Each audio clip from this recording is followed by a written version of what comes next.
India, yang memiliki populasi lebih besar daripada Cina, selalu ingin meniru atau bahkan melampaui keberhasilan Cina. Oleh karena itu, India mempelajari dan mengadopsi berbagai aspek pembangunan Cina. Misalnya, pemerintah India pernah memperkenalkan rencana ambisius untuk meniru proyek pengalihan air selatan ke utara Cina, yang bertujuan untuk menyalurkan air dari wilayah utara dan timur yang kaya air ke wilayah barat dan selatan yang lebih kering. Mereka juga bertujuan untuk menciptakan jaringan yang kompleks dengan menghubungkan beberapa sungai di seluruh negeri. Perkiraan biaya inisiatif ini adalah sekitar 2,7 kuadriliun. Ini adalah jumlah yang besar. Namun, masalah yang perlu diperhatikan adalah bahwa rencana ini telah dibahas selama 44 tahun, namun versi India dari pengalihan air selatan ke utara masih sekedar proposal.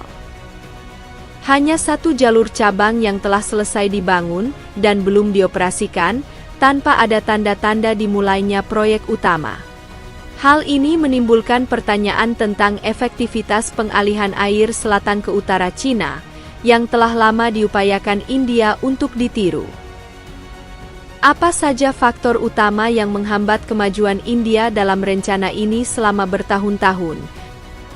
Jika Anda menikmati video kami, silakan berlangganan agar Anda tidak ketinggalan video terbaru kami. Sekarang, mari kita bahas topik hari ini. Sejak awal abad lalu, Tiongkok menghadapi masalah serius berupa distribusi sumber daya air yang tidak merata. Wilayah selatan memiliki curah hujan yang melimpah, yang mencakup lebih dari 80% dari total air nasional, sementara wilayah utara kering dan tidak memiliki hujan, dan bahkan irigasi pertanian pun menjadi masalah. Menghadapi situasi ini, pemerintah Tiongkok mengusulkan ide yang berani, mengalihkan sumber daya air dari selatan ke utara. Sasaran dari rencana ini adalah untuk mendistribusikan kembali sumber daya air melalui pembangunan kanal skala besar, pusat konservasi air, dan fasilitas lainnya, sehingga masyarakat di wilayah utara juga dapat menggunakan air yang cukup. Menurut rencana tersebut, proyek pengalihan air selatan utara dibagi menjadi 3 jalur utama: jalur timur, jalur tengah, dan jalur barat, yang menghubungkan 4 daerah aliran sungai utama: Sungai Kuning, Sungai Huaihe, Sungai Haihe, dan Sungai Yangtze.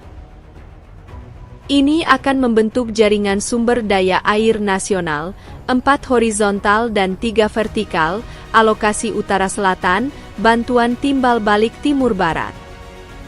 Di antaranya, proyek jalur timur dimulai dari pusat konservasi air Yangtze Ujiangdu, melewati Shandong dan Hubei di sepanjang jalan, dan akhirnya mencapai Tianjin. Panjang total jalur ini sekitar 1.200 km, melintasi 5 provinsi, dan skala pengalihan air mencapai 14,8 miliar meter kubik. Proyek jalur tengah dimulai dari Waduk dan Jiangkou, air mengalir ke utara, melewati Beijing, Tianjin, dan tempat-tempat lain. Jalur ini panjangnya sekitar 1.500 km, membentang di 4 provinsi dan 2 kota madya, dan skala pengalihan airnya adalah 13 miliar meter kubik. Bagian lain dari proyek jalur barat, direncanakan untuk membangun jalur pengalihan air dengan panjang 1.751 km, dan volume pengalihan air diperkirakan mencapai 14 miliar meter kubik. Sejauh yang saya ketahui, Tiongkok telah mulai membangun proyek pengalihan air selatan ke utara sejak tahun 2002, dengan investasi sebesar 22 kuadriliun rupiah. Yang menakjubkan adalah bahwa Tiongkok hanya membutuhkan waktu 12 tahun untuk berhasil menggunakan fase pertama jalur timur dan tengah pada tahun 2014. Sejak air mulai beroperasi, volume transfer air fase pertama jalur timur dan tengah telah melampaui 70 miliar meter kubik, yang menguntungkan 7 provinsi dan kota madya di sepanjang jalur, yang mencakup total lebih dari 176 juta orang. Pada saat yang sama, proyek ini juga telah mengisi kembali 8,5 miliar meter kubik air untuk sungai-sungai di sepanjang rute utara, membantu mengurangi eksploitasi air tanah yang berlebihan lebih dari 5 miliar meter kubik. Lahan pertanian yang dulu kering telah mendapatkan kembali kehijauannya, dan sungai yang kering juga telah mendapatkan kembali vitalitasnya. Perlu dicatat bahwa ketika melihat manfaat besar yang dibawa oleh proyek pengalihan air selatan ke utara ke Tiongkok, India juga berencana untuk menginvestasikan 2,7 triliun rupiah untuk membangun fasilitas pengalihan air. Namun, rencana India tampaknya menghadapi kesulitan. Jadi apa yang terjadi di balik ini? Jika kita cermati lebih seksama, kita akan menemukan bahwa India, seperti halnya Tiongkok, menghadapi masalah distribusi sumber daya air yang tidak merata. Akan tetapi, situasi kedua negara itu justru bertolak belakang. Tiongkok kaya akan sumber daya air di selatan dan kekurangan air di utara, sementara India berlimpah air di utara dan relatif miskin di selatan. Dataran Gangga di India Utara memiliki curah hujan yang sangat terkonsentrasi karena pegunungan Himalaya menghalangi uap air. Curah hujan tahunan rata-rata di sini umumnya di atas 1000 mm. Dan bahkan beberapa daerah dapat mencapai 2000 mm. Ini benar-benar daerah yang kaya air, ditambah dengan lebih dari 30 sungai besar seperti Sungai Gangga dan Sungai Yamuna. Limpasan permukaan di daerah ini sangat besar.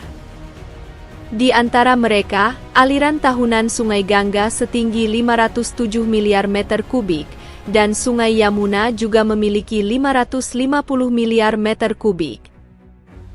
Keduanya menyumbang lebih dari 59% pasokan air di India, yang dapat disebut sebagai jalur kehidupan India. Sebaliknya, dataran tinggi Deccan di India Selatan sulit untuk menahan cukup banyak uap air karena datarannya yang rendah, dan curah hujan tahunan rata-rata hanya sekitar 500 hingga 800 mm. Pada saat yang sama, karena wilayah selatan dekat dengan garis khatulistiwa, penguapannya sangat besar, membuat sumber daya air yang sudah langka menjadi semakin tegang. Ketidakseimbangan serius dalam sumber daya air ini telah memberikan tekanan besar pada stabilitas sosial. Menghadapi dilema distribusi sumber daya air yang tidak merata, India juga mempertimbangkan untuk membangun proyek konservasi air untuk menyesuaikan situasi ini. Sejak tahun 1970, India telah mulai menyusun rencana yang relevan. Baru pada tahun 1980 pemerintah India secara resmi mengusulkan rencana jaringan sungai pedalaman.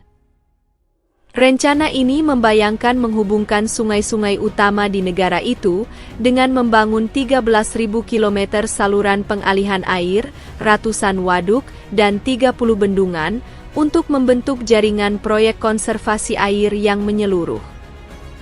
Berdasarkan rencana ini, India berharap dapat menggali 14 saluran sungai di Himalaya dan 16 proyek penyambungan sungai di Semenanjung Selatan yang akan dilaksanakan dalam 3 tahap. Setelah rencana tersebut selesai, sumber daya air yang melimpah di utara akan diangkut ke wilayah selatan yang kekurangan air. Dari informasi di atas, rencana pengalihan air India diusulkan lebih awal daripada Tiongkok, tetapi dalam beberapa dekade berikutnya, hampir tidak ada kemajuan besar dalam rencana ini.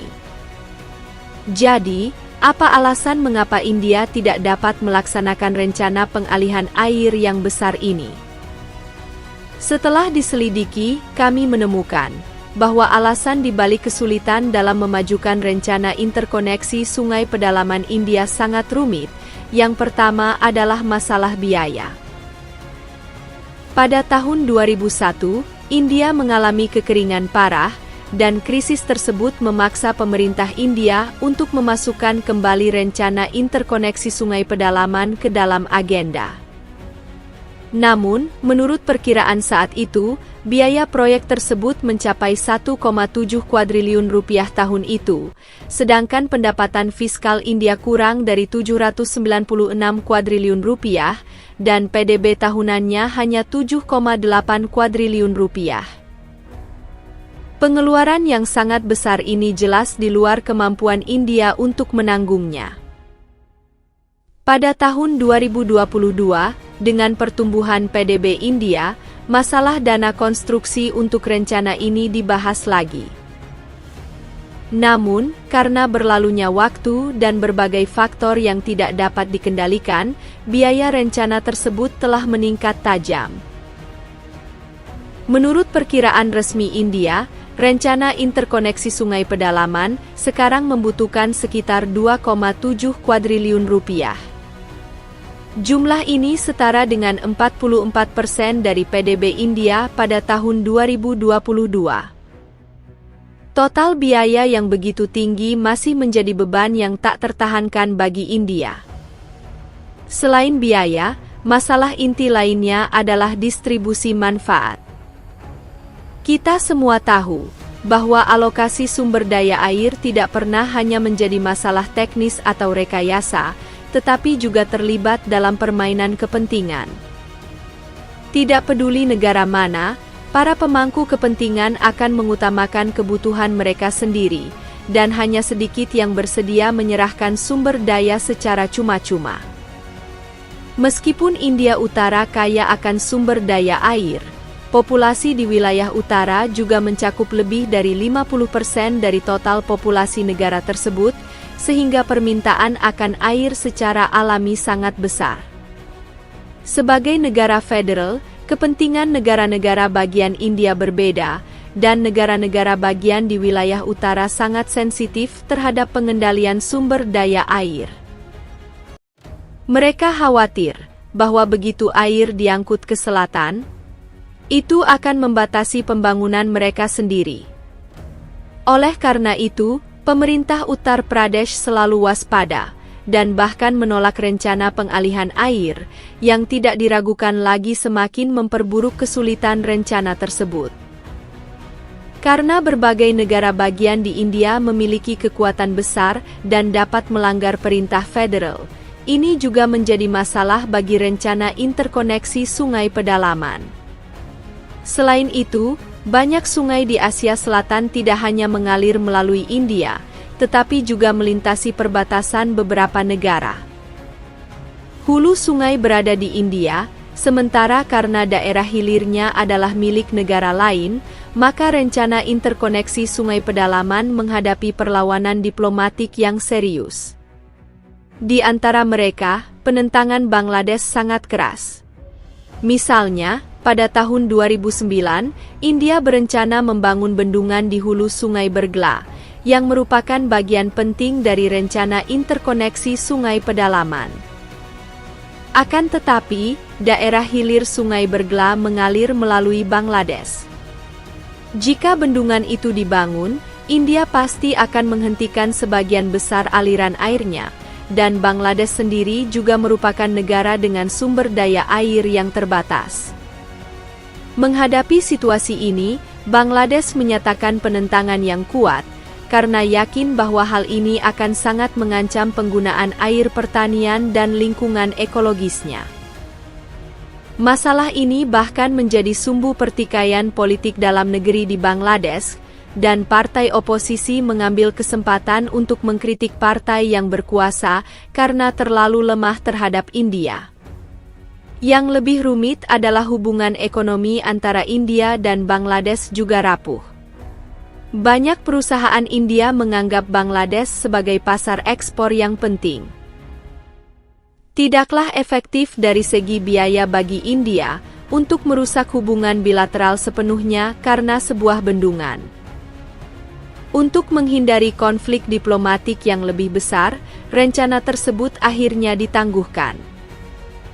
Perlu dicatat bahwa setelah pemerintahan Modi berkuasa pada tahun 2014, India mulai mengambil sikap yang lebih keras untuk mempromosikan rencana interkoneksi Sungai Pedalaman.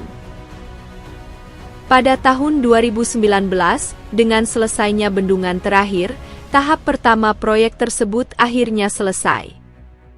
Namun, ketika India bersiap untuk mengoperasikan tahap pertama proyek pengalihan air, masalah muncul lagi. Kali ini yang menjadi penentang adalah petani. Proyek pengalihan air melibatkan kepentingan mereka, memicu protes petani terbesar dalam beberapa puluh tahun, dan pawai berlangsung selama berbulan-bulan. Meskipun proyek tersebut telah selesai, namun belum secara resmi dioperasikan karena tekanan protes. Faktanya, upaya India untuk mempromosikan proyek infrastruktur berskala besar, seperti rencana interkoneksi Sungai Pedalaman, sebelum membangun struktur tata kelola yang baik niscaya akan menyebabkan ketidakpuasan dan konflik sosial. Ini adalah kasus dengan proyek percontohan, jadi proyek lain yang lebih kompleks dapat dibayangkan. Dilihat dari berbagai permasalahan di atas, keinginan India untuk meniru Tiongkok dalam membangun proyek pengalihan air jelas sulit terwujud.